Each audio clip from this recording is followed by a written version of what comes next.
अस्सलाम वालेकुम स्टूडेंट्स। आज की इस वीडियो के अंदर हम रियल एनालिसिस का जो प्रीवियस क्विज हुआ उसको हम डिस्कस करेंगे। वन बाय वन हम हर क्वेश्चन को डिस्कस करते हैं।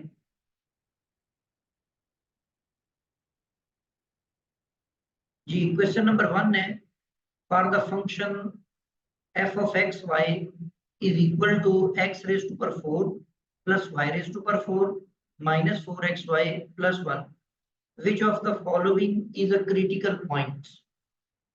इनमें से आपने बताना है भाई इसका क्रिटिकल पॉइंट कौन है।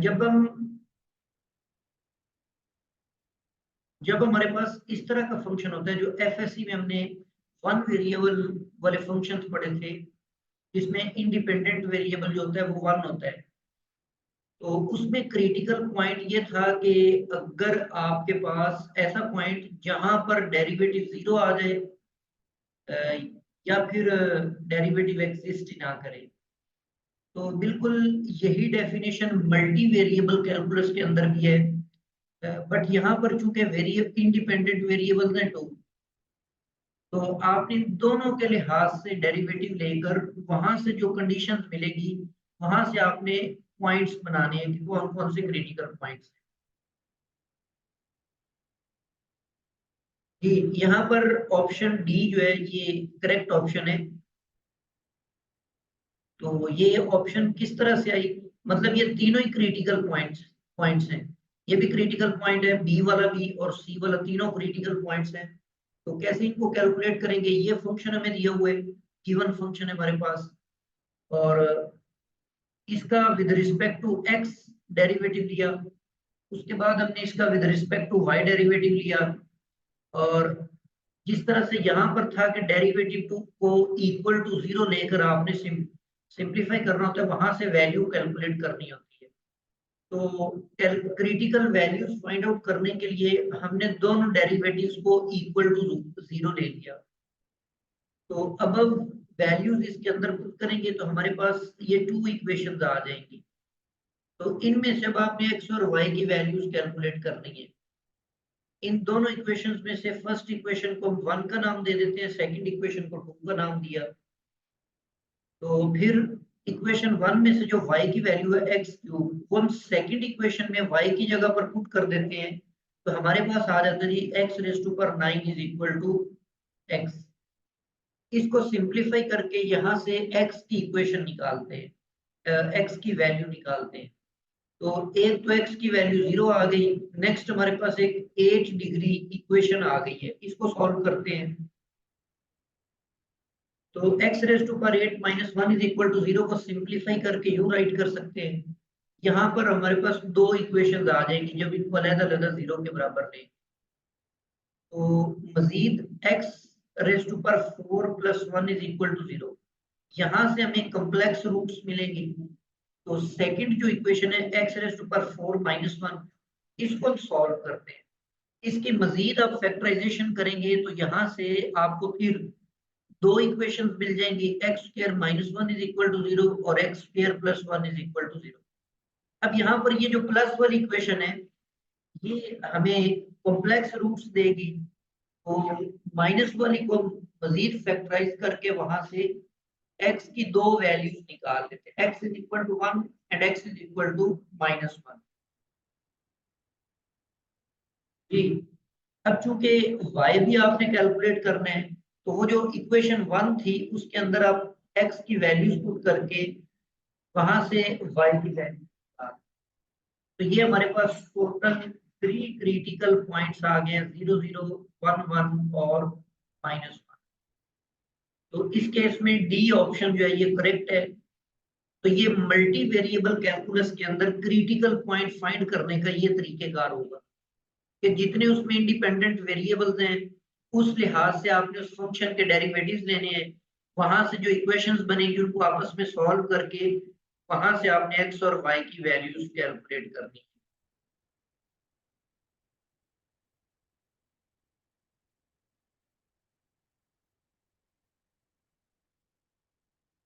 क्वेश्चन नंबर 2 है, इसी नेचर का ही सवाल है मल्टी वेरिएबल कैलकुलस में से कि minimum value of this function. जी, इनमें से आपने बताना है जी इस फंक्शन की मिनिमम वैल्यू। इस तरह के जो फंक्शंस होते हैं उनकी मिनिमम वैल्यूज फाइंड आउट करने का जो तरीका है, सबसे पहले आपने उसी तरीके से क्रिटिकल पॉइंट कैलकुलेट करना है। ये फंक्शन आ गया, with respect to x derivative लिया, फिर with respect to y derivative ले लिया, तो फिर आपने सेकंड ऑर्डर के तमाम डेरिवेटिव्स निकाल लिए, एक्स और वाई के लिहाज से भी, और एक्स के लिहाज से 2 टाइम्स सेकंड डेरिवेटिव, फिर वाई के लिहाज से सेकंड डेरिवेटिव, ये हमने आगे यूज करने हैं, इसलिए हमने इनको कैलकुलेट किया है। तो क्रिटिकल वैल्यूज फाइंड आउट करने के लिए जो फर्स्ट ऑर्डर डेरिवेटिव थे उनको इक्वल टू 0 लिया और इन इक्वेशंस को आपस में सॉल्व कर लिया, जिस तरह हमने पिछला क्वेश्चन सॉल्व किया बिल्कुल उसी तरीके से। तो यहां से हमारे पास सिर्फ एक ही क्रिटिकल पॉइंट निकल आया हुआ है, -4 और -2। अब यहाँ पर ये जो क्रिटिकल पॉइंट आपने निकाला है, ये जो आपने सेकंड ऑर्डर के तीनों डेरिवेटिव्स निकाले हैं, ये आपने क्रिटिकल पॉइंट इन तीनों के अंदर पुट कर देने, बट ये ऑलरेडी कांस्टेंट है, तो इनमें ये क्रिटिकल पॉइंट पुट करेंगे तो इनके ऊपर कोई फर्क नहीं पड़ेगा, ये कांस्टेंट है पहले। अच्छा, अब यहाँ पर एक थ्योरम मैं अभी बताता हूँ कि हम पहले उस थ्योरम को मैं आपके सामने रख देता हूँ। ये थ्योरम है जिसके अंदर ये पॉइंट P एक क्रिटिकल पॉइंट है इस फंक्शन का। तो ये फंक्शन f हैज रिलेटिव मिनिमा किस सूरत में, जब ये जो x y के लिहाज से सेकंड ऑर्डर मिक्स्ड डेरिवेटिव है उसमें ये क्रिटिकल पॉइंट पुट करके उसका आपने स्क्वायर लेना है। फिर आपने यहाँ पर दोनों सेकंड ऑर्डर के डेरिवेटिव्स को मल्टीप्लाई करना है। अगर ये नेगेटिव आ जाए, ये एक्सप्रेशन हमारे पास नेगेटिव आ जाए और जो सेकंड ऑर्डर डेरिवेटिव है x के लिहाज से वो पॉजिटिव होना चाहिए, तो उस सूरत में फंक्शन की वैल्यू मिनिमम होगी। तो यहाँ पर आप देखें सवाल के अंदर मैंने यही क्राइटेरिया यूज किया हुआ है, ये मिक्स्ड डेरिवेटिव का स्क्वायर ले लिया, x और y वाले दोनों ऑर्डर्स के डेरिवेटिव्स को मल्टीप्लाई कर दिया, तो ये नेगेटिव आ गया, -3 आ गया, और जो एफ एक्स एक्स है यहाँ पर लिखा हुआ है x के लिहाज से सेकंड डेरिवेटिव वो पॉजिटिव है 2f, तो इसका मतलब फंक्शन जो है वो मिनिमम वैल्यू रखेगा। तो अब इस क्रिटिकल पॉइंट के ऊपर, अब ये क्रिटिकल पॉइंट अब गिवन फंक्शन के अंदर पुट कर दें तो रिजल्ट आपके पास -2 आ जाए। अच्छा, ये थ्योरम को मजीद में आगे एक्सप्लोर कर देता हूं कि मैक्सिमम वैल्यू कब होगी, अगर ये जो आपने एक्सप्रेशन ली हुई है, अगर ये एक्सप्रेशन नेगेटिव हो और x के लिहाज से जो सेकंड डेरिवेटिव हो वो भी नेगेटिव हो, अगर दोनों नेगेटिव हो तो मैक्सिमम होगा, अगर ये एक्सप्रेशन नेगेटिव और x के लिहाज से जो डेरिवेटिव हो वो पॉजिटिव हो तो मिनिमम होगा। तो f has a saddle point, f जो है ये क्रिटिकल पॉइंट उसका सैडल पॉइंट होगा अगर ये वाली एक्सप्रेशन आपको पॉजिटिव वैल्यू दे देती है। मिनिमम और मैक्सिमम इन दोनों केसेस के अंदर वो नेगेटिव है, लेकिन अगर ये पॉजिटिव आ जाए फिर आप उसको सैडल पॉइंट कहेंगे। ये सैडल पॉइंट क्या होता है, ऐसा ये जो मल्टी वेरिएबल कैलकुलेशन, जैसे ये function v is equal to f of x y, ये बेसिकली जो सिंगल फंक्शन होते हैं ना, ये तो इनका ग्राफ जो होता है वो कर्व्स बनाते हैं, जबकि ये जो मल्टी वेरिएबल कैलकुलस में दो वेरिएबल इंडिपेंडेंट्स होते हैं, इस केस में ये कर्व नहीं बनाती बल्कि इनका ग्राफ जब हम स्केच करेंगे तो ये हमारे पास सरफेसेस होती है। अच्छा, किसी भी सरफेस में सैडल पॉइंट ऐसा पॉइंट होता है जो ना तो मैक्सिमम होता है ना मिनिमम होता है, लेकिन वो क्रिटिकल पॉइंट जरूर होता है। मतलब यूं कह सकते हैं कि ऐसा क्रिटिकल पॉइंट जो मैक्सिमम भी ना हो मिनिमम भी ना हो, उस पॉइंट को हम सैडल पॉइंट का नाम देंगे। ये बेसिकली जो सैडल होता है ना, सैडल, इससे मुराद है, उर्दू में जो इसका मतलब होता है वो होता है ज़ेन। घोड़े की जो ज़ेन होती है ना, और वो कुछ इस तरीके से बनी हुई होती है कि जब ऊपर, जिसके ऊपर हम बैठ रहे होते हैं, वो यूं होता है, और उसका निचला पोर्शन जो होता है वो कुछ इस तरीके से वो यूं होता है। ठीक है ना? तो ये जो पॉइंट है, अगर हम इस ऊपर वाली कर्व के लिहाज से देखें तो ये उसका मिनिमम है, और नीचे वाले पोर्शन के लिहाज से देखें तो वो मैक्सिमम है। तो इसीलिए ओवरऑल ये इस सरफेस का ना ही मैक्सिमम है और ना ही ये मिनिमम। अच्छा, चौथी बात यहाँ पर ये लिखी हुई है कि अगर ये एक्सप्रेशन जीरो आ जाती है, उस सूरत में हमें यहाँ से कोई इंफॉर्मेशन नहीं मिलेगी कि वो मैक्सिमम है, मिनिमम है या सैडल पॉइंट है।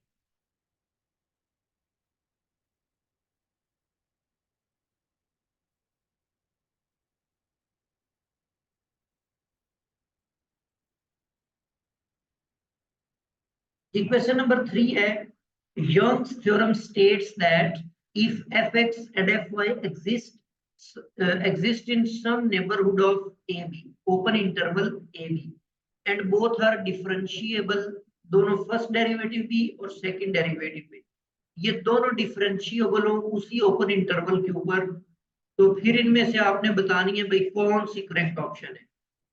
तो इसका आंसर सी होगा, C is the correct option. Basically ये यंग्स थ्योरम की स्टेटमेंट है, इसको आप एज इट इज याद रखेंगे। ये मैंने इसको अगेन नीचे राइट कर दिया हुआ है।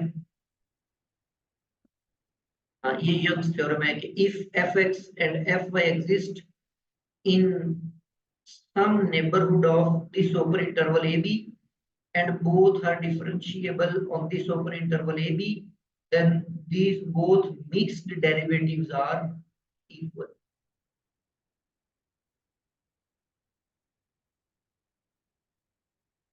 जी, क्वेश्चन नंबर है जी 4। अगर ये फंक्शन f ऑफ एक्स वाई ये को होमोजीनियस फंक्शन,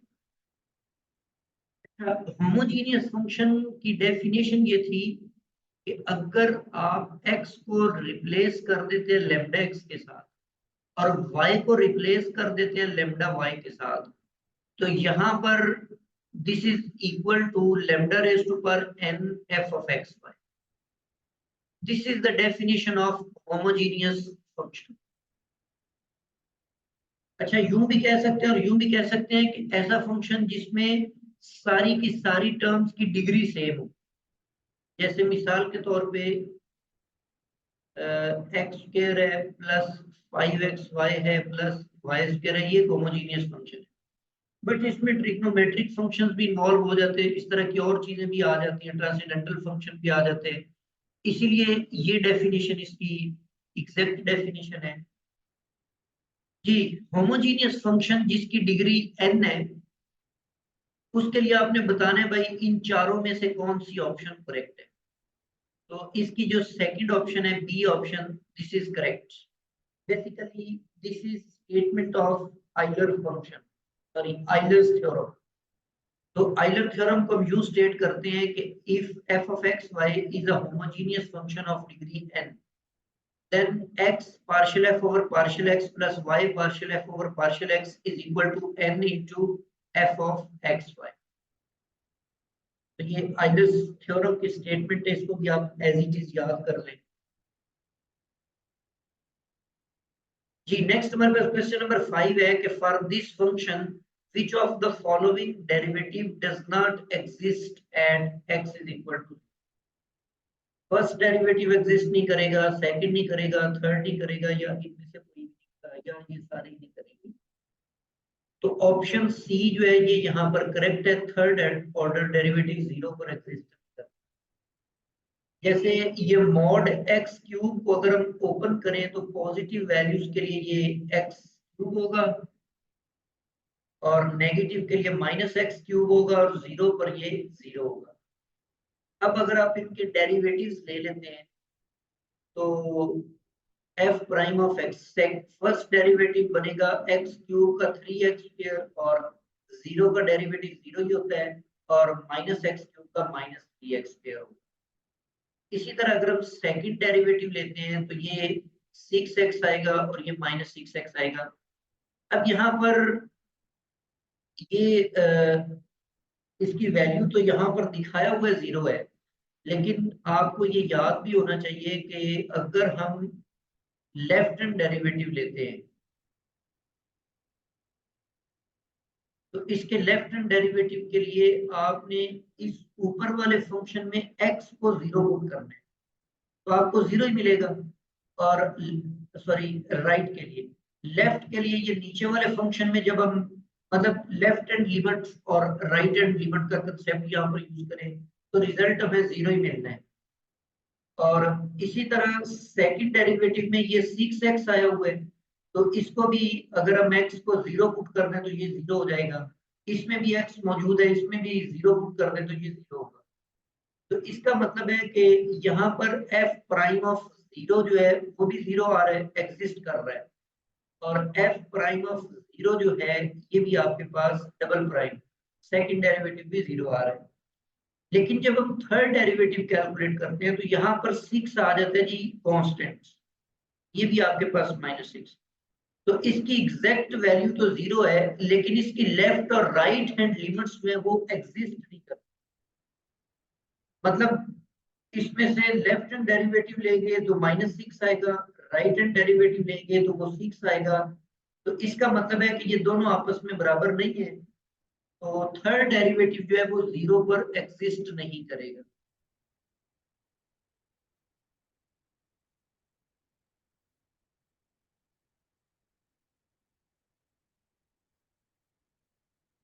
जी, क्वेश्चन नंबर 6 है if f is differentiable at x is equal to c, तो इनमें से बताना है भाई करेक्ट ऑप्शन कौन सी है। तो ए जो ऑप्शन है this is correct option. How this is possible, देखिए अगर मैं इसमें मतलब इस लिमिट को आप देखें तो इसमें हम c पुट कर देते हैं तो ऊपर जब हम c पुट करेंगे तो c f ऑफ c और -c f of c, denominator के अंदर c -c, तो ये बेसिकली 0/0 फॉर्म आ गई। तो 0/0 फॉर्म में हम यूज कर सकते हैं जी एल हॉपिटल रूल। तो 0/0 फॉर्म जो इनडिटर्मिनेट फॉर्म होती है उसको सिंप्लीफाई करने के लिए, लिमिट को कैलकुलेट करने के लिए हम एल हॉपिटल रूल लेते हैं।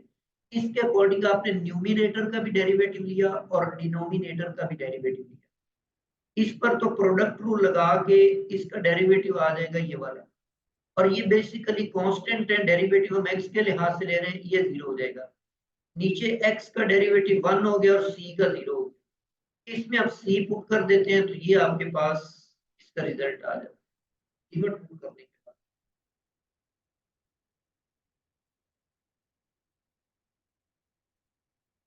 क्वेश्चन नंबर 7 है कि ये जो फंक्शन है ये बोथ कंटिन्यूअस एंड डिफरेंशिएबल है, मतलब ये कंटिन्यूअस भी है डिफरेंशिएबल भी x इज इक्वल टू 1 पे, या ये सिर्फ कंटिन्यूअस है डिफरेंशिएबल नहीं है, या ये कंटिन्यूअस भी नहीं है डिफरेंशिएबल भी नहीं है। तो ये हमने बताना है। तो कंटिन्यूटी चेक करने के लिए पहले हमने इसकी बी ऑप्शन जो है ये इसकी करेक्ट ऑप्शन है। कंटिन्यूटी के लिए पहले हमने एग्जैक्ट वैल्यू फाइंड की, राइट हैंड लिमिट फाइंड की, लेफ्ट हैंड लिमिट फाइंड की, ये दोनों आपस में बराबर आ गई। ये भी 1 है और ये भी 1 है, इसका मतलब है कि ये फंक्शन जो है ये कंटिन्यूअस। अब हम डेरिवेटिव चेक करते हैं 1 पे एग्जिस्ट करता है कि नहीं करता। पहले हम लेफ्ट हैंड डेरिवेटिव लेते हैं। लेफ्ट हैंड डेरिवेटिव के अंदर लिमिट आपने लेफ्ट हैंड लेनी है, इसीलिए ये जो फंक्शन f ऑफ x है इसकी वैल्यू लेस देन वाली पुट करनी है, जो फंक्शन में आपको दिया हो ना x लेस देन 1, तो इसलिए मैंने यहाँ पे x क्यूब पुट कर दिया। इनको सिंप्लीफाई करके ये आपके पास लेफ्ट हैंड डेरिवेटिव 3 आ गया। इसी तरह राइट हैंड डेरिवेटिव में आपने राइट हैंड लिमिट लेनी है जिसमें x ग्रेटर देन 1 हो, तो वो अब सेकंड पोर्शन जो फंक्शन में x स्क्वायर दिया हुआ है, अब आपने इस फंक्शन की जगह पर x स्क्वायर पुट कर दिया। इसको सिंप्लीफाई करते हैं तो ये 2 आ जाता है। तो इसका मतलब ये हुआ कि left hand derivative is not equal to right hand derivative, so f is not differentiable.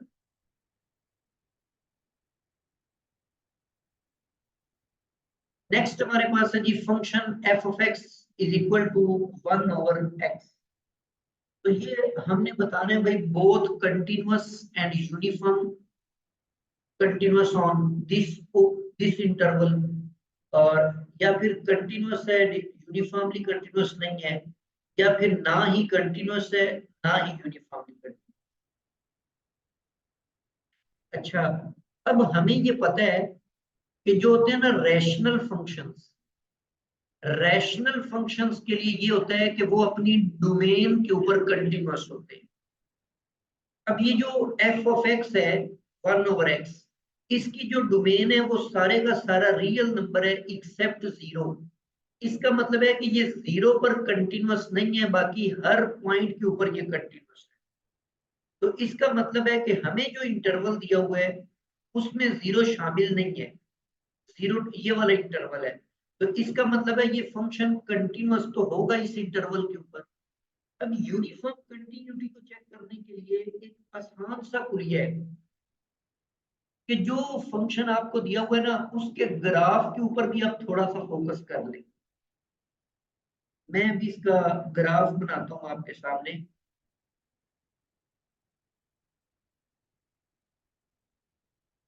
ये x एक्सिस है और ये हमारे पास y एक्सिस है। अब फंक्शन हमें दिया हुआ है जी f of x is equal to 1 over x, और इसको अगर आप यूं राइट कर लें y 1 ओवर x, तो ये x y is equal to 1। अच्छा, इसको ये जो अभी आपके पास ये वाली इक्वेशन है ये बेसिकली हाइपरबोला की इक्वेशन है, ठीक है। ये हमारे पास ना जी हाइपरबोला की इक्वेशन है, और ये एक स्पेशल टाइप का हाइपरबोला है, इसको बोलते हैं रेक्टेंगुलर रेक्टेंगुलर हाइपरबोला।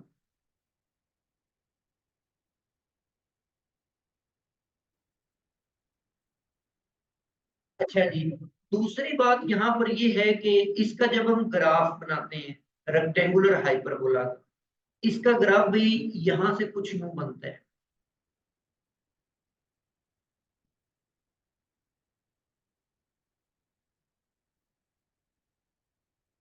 इस नेचर का इसका ग्राफ बनेगा। चूंकि यहाँ पर आपको नजर आ रहा है कि y is equal to 1 over x लिखा हुआ है, तो ये दोनों इनवर्सली प्रोपोर्शनल है। मतलब जब x वेरी स्मॉल होगा तो y वेरी लार्ज होगा, जब x वेरी लार्ज होगा तो y वेरी स्मॉल होगा। तो ये आप देख लें, ये एक डिक्रीजिंग फंक्शन का ना ग्राफ बन रहा है। अच्छा, अब ये जो यूनिफॉर्म कंटिन्यूटी है, यूनिफॉर्म कंटिन्यूअस से मुराद उस फंक्शन का जो ग्राफ बनेगा, उस ग्राफ के ऊपर जो टेंजेंट लाइन कहीं पर भी आप लेंगे, तो वो टेंजेंट लाइन जो है वो उस टेंजेंट लाइन का जो स्लोप है वो फाइनाइट आना चाहिए, फाइनाइट उसका स्लोप आना चाहिए। मतलब मैं ये कहना चाह रहा हूँ कि एफ प्राइम ऑफ एक्स जो है ये आपके पास लेस देन लेम्डा होना चाहिए, ठीक है ना। ये इसका ज्योमेट्रिकली मीनिंग बता रहा हूँ यूनिफॉर्म कंटिन्यूअस का। अब अगर आप इस ग्राफ ये बेसिकली आपको इंटरवल जो दिया हुआ है वो 0 से 1 है। अच्छा, अब यहाँ पर जब आप इसका ग्राफ ड्रॉ करते हैं, सपोज कर लें कि यहाँ पर ये x1 है, तो यहाँ पर ग्राफ कुछ इस तरीके का बनेगा। ये टेंजेंट लाइन है, इधर आपके पास आ गया जी 1/2, तो यहाँ पर ग्राफ टेंजेंट लाइन यूं बनेगी। अच्छा, अब ये जा रहा है ऊपर, इस तरह ऊपर जा रहा है, तो इसका मतलब है जैसे जैसे आप 0 के करीब आते जाएंगे टेंजेंट लाइन का जो स्लोप है वो तो अनबाउंडेड होता चला जाएगा, ठीक है ना। मतलब आप इसकी किसी फाइनाइट उसके स्लोप की टेंजेंट लाइन नहीं बना सके, क्योंकि ये तो वेरी स्मॉल का मतलब आप जीरो की तरफ जा रहे हैं, जैसे जैसे जीरो जाएंगे तो इसका ग्राफ तो इंफिनिटी तक जा रहा है। तो इसका मतलब है कि इसका ग्राफ, इसका जो डेरिवेटिव है वो बाउंडेड नहीं है। डेरिवेटिव बाउंडेड ना होने की वजह से ये यूनिफॉर्म कंटिन्यूअस नहीं होगा। ये टेक्निक आप बाकी जितने भी फंक्शन है सब के ऊपर अप्लाई कर सकते हैं। मतलब y is equal to x square है ना, अब इसका ग्राफ यूं जा रहा है। अब अगर आप इसको r के ऊपर चेक करें तो जैसे जैसे आप पॉजिटिव x की तरफ जाएंगे तो इसका जो डेरिवेटिव है वो तो, उसका जो स्लोप होगा टेंजेंट लाइन का, ये डेरिवेटिव होगा वो तो अनबाउंडेड होता चला जाएगा। तो इसका मतलब है एक्स स्क्वायर जो है ये आर के ऊपर यूनिफॉर्म कंटिन्यूअस नहीं है। लेकिन अगर आप कोई क्लोज्ड इंटरवल ले लेते हैं तो उस सूरत में आप ये सारा ग्राफ तो नहीं यूज करेंगे, ये तो आप यहां तक यूज करेंगे। तो टेंजेंट लाइन भी आप उसके अंदर अंदर लेंगे तो डेरिवेटिव की वैल्यू आपको फाइनाइट मिलेगी, इनफाइनाइट वैल्यू नहीं मिलेगी। तो इसका मतलब है कि यही फंक्शन इस इंटरवल के ऊपर यूनिफॉर्मली कंटिन्यूअस हो जाएगा। जी, तो इसका मतलब है कि इसकी जो बी ऑप्शन है वो करेक्ट है कि ये कंटिन्यूअस है लेकिन यूनिफॉर्मली कंटिन्यूअस नहीं है।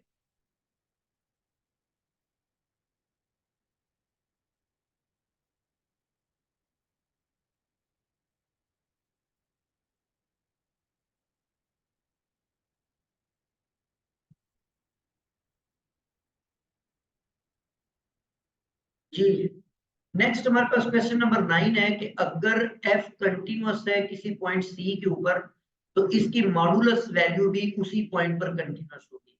तो इस स्टेटमेंट का कन्वर्स ट्रू होता है या ट्रू नहीं होता, इसके बारे में बता रहे हैं। तो इसकी करेक्ट ऑप्शन सी है कि it may not be true. तो काउंटर एग्जांपल के तौर पे ये हमारे पास एक फंक्शन है।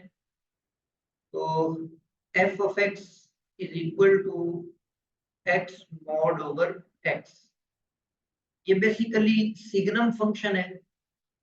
मतलब अगर हम इसको ओपन करें तो पॉजिटिव एक्स की पॉजिटिव वैल्यू लेंगे तो ऊपर और नीचे सेम एक्स आएगा तो ये 1 आ जाएगा, एक्स की पॉजिटिव वैल्यू। और अगर आप एक्स को नेगेटिव लेंगे तो उस सूरत में ये 1 आ जाएगा।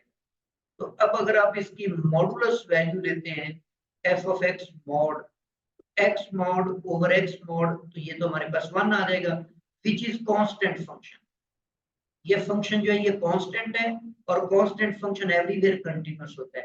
तो इस फंक्शन का जो मॉडुलस है वो 0 पर कंटीन्यूअस है। लेकिन ये जो ओरिजिनल फंक्शन है जिसको आप सिग्नम फंक्शन भी कह सकते हैं, this is not continuous at x is equal to 0।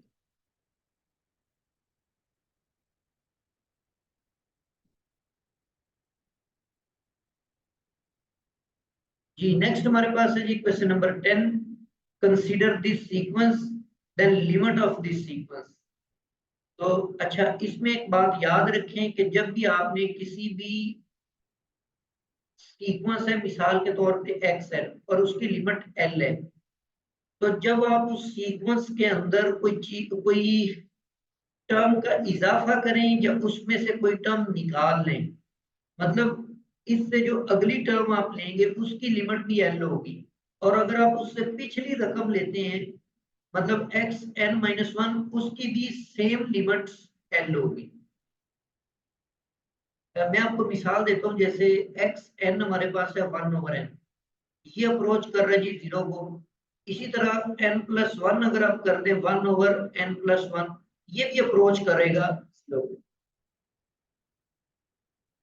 तो इसीलिए हम ऐसा करते हैं कि इसके दोनों तरफ लिमिट्स ले लेते हैं जी, n approaches to infinity x n+1, और 4 और 1 minus 1 over limits n approaches to infinity x n। और फर्ज कर लेते हैं कि इसकी लिमिट l है, तो उस सूरत में ये l हो जाएगा, ये 4 हो जाएगा, ये 1 माइनस 1 ओवर l हो जाएगा। इस इक्वेशन को आप सिंपलीफाई कर लें, वहां से l की वैल्यू निकाल लें तो वो लिमिट आ जाएगी। तो तो इस तरीके से इसकी जो लिमिट है वो L इज इक्वल टू 2 आ गई। बी ऑप्शन जो है ये करेक्ट ऑप्शन।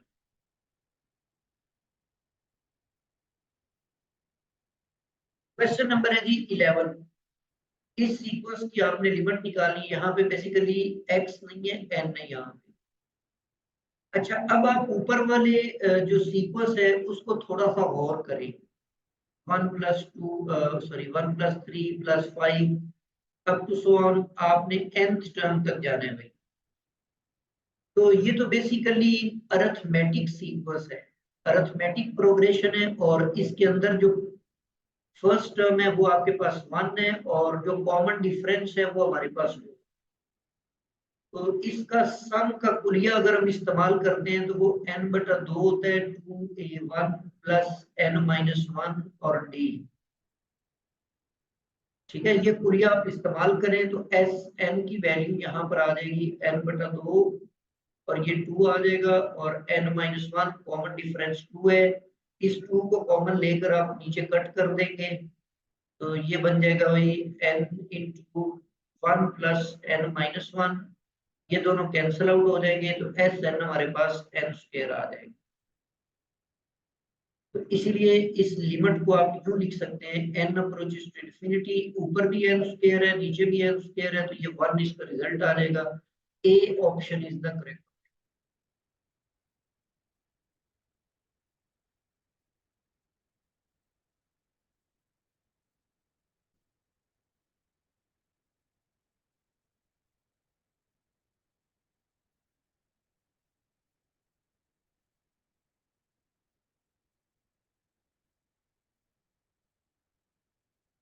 जी नेक्स्ट हमारे पास है क्वेश्चन नंबर 12।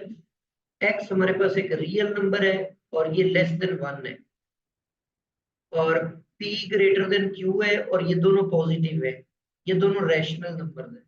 उस सूरत में आपने बताना है जी इनमें से कौन सी स्टेटमेंट ट्रू है।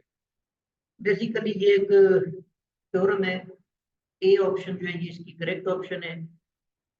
ये थ्योरम दो तरह से अवेलेबल है, एक तो ये इस फॉर्म में है, दूसरा ये इस फॉर्म में। दोनों में फर्क सिर्फ ये है कि ये x लेस देन 1 है और यहाँ पर x जो है ये ग्रेटर देन 1 है। तो अगर x लेस देन 1 हो तो ये p वाली रकम जो है ये लेस होगी, और अगर x ग्रेटर देन 1 हो तो ये p वाली जो रकम है ये ग्रेटर होगी। तो जस्ट आप इस थ्योरम की स्टेटमेंट को याद कर लें, इसका प्रूफ तो वेरी लेंथी है।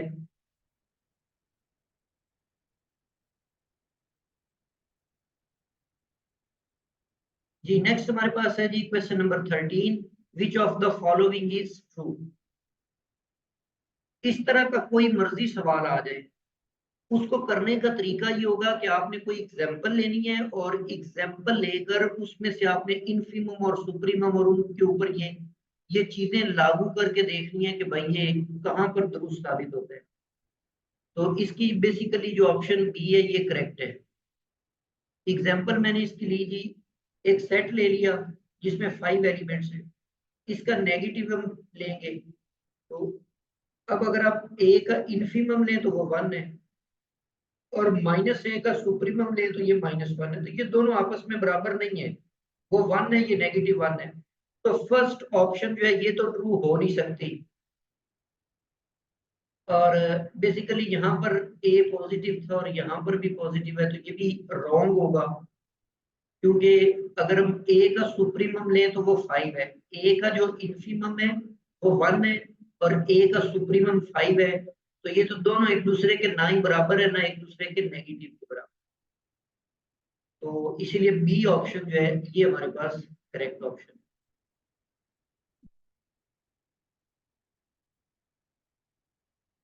जी नेक्स्ट हमारे पास है जी which of the following is not true. Q is a field, ये ट्रू है, क्यू एक फील्ड होता है। Q is also an order field, but Q is not a complete field. ये कंप्लीट ऑर्डर्ड फील्ड नहीं होता, तो सी ऑप्शन जो है ये करेक्ट होगी, ये दुरुस्त नहीं है। तो क्यू एक ऑर्डर फील्ड है बट कंप्लीट ऑर्डर फील्ड नहीं है। कंप्लीट ऑर्डर फील्ड क्या होता है? An order field F is said to be complete if it satisfy completeness property. अब ये कंप्लीटनेस प्रॉपर्टी क्या होता है कि एक फील्ड जो है उसका आपने एक सबसेट लेना है, एक नॉन एम्प्टी सबसेट लेना है कोई भी, जिसका अपर बाउंड अगर एग्जिस्ट करता हो तो फिर उसका सुप्रीमम भी एग्जिस्ट करे, उसका लीस्ट अपर बाउंड भी एग्जिस्ट करे, और अगर उसका वो बाउंडेड बिलो हो तो फिर उसका इन्फीमम भी एग्जिस्ट करे उसी एफ के अंदर। तो इसकी मैं मिसाल ले लेता हूँ, जैसे ये बड़ा मशहूर सेट है, बीएससी लेवल की बुक में भी हमने पढ़ा था, फिर एमएससी में भी पढ़ा, कि ये एक सेट है जिसमें ऐसे रैशनल नंबर्स पड़े हुए हैं जिनका स्क्वायर लेस देन 2 है। तो इसका सुप्रीमम जो होता है वो √2 होता है, जो कि रैशनल नहीं है। तो ये मैंने एक सबसेट लिया रैशनल नंबर्स का, जिसका सुप्रीमम जो है वो रैशनल को बिलोंग नहीं करता। इसका एक और मिसाल यहाँ पर ली हुई है कि ये इस तरह के बेसिकली ये जो ई होता है ये 1 + 1/2 factorial 1/3 factorial up to so on इसके बराबर होता है। तो इस सेट का जो सुप्रीमम है वो आपके पास ई है, और ई भी आपको पता है कि इरेशनल नंबर है, ये भी रैशनल नहीं है। तो इस तरह कोई भी सेट लेकर इसमें प्रूफ इजीली प्रूव कर सकते हैं कि इसका सुप्रीमम जो है वो रैशनल नहीं है।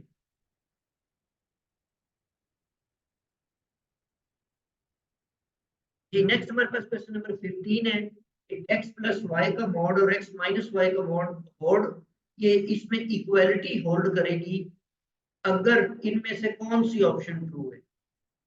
तो इसमें से सी ऑप्शन जो है ये करेक्ट ऑप्शन है। ये किस तरह से है कि देखें x + y मॉड है, इधर आपने स्क्वायर ले लिया और लेफ्ट हैंड साइड में भी आपने स्क्वायर ले लिया, राइट हैंड साइड में। अब स्क्वायर और मॉड का तकरीबन सेम ही फंक्शन होता है, तो इसीलिए हम इस मॉड को खत्म करके इसको जस्ट स्क्वायर लिख लेते हैं। इसको अगर आप ओपन करें तो x² + y² + 2xy और x² + y² - 2xy, इनमें से जो कैंसल आउट होते हैं उनको कैंसिल कर दिया, और ये -2x इस तरफ आकर 4xy बराबर 0 हो जाएगा, और यहाँ से xy = 0 आ जाएगा। इफ एंड ओनली इफ की कंडीशन है, तो आप इसका रिवर्स करेंगे तो भी ये होल्ड करेगा।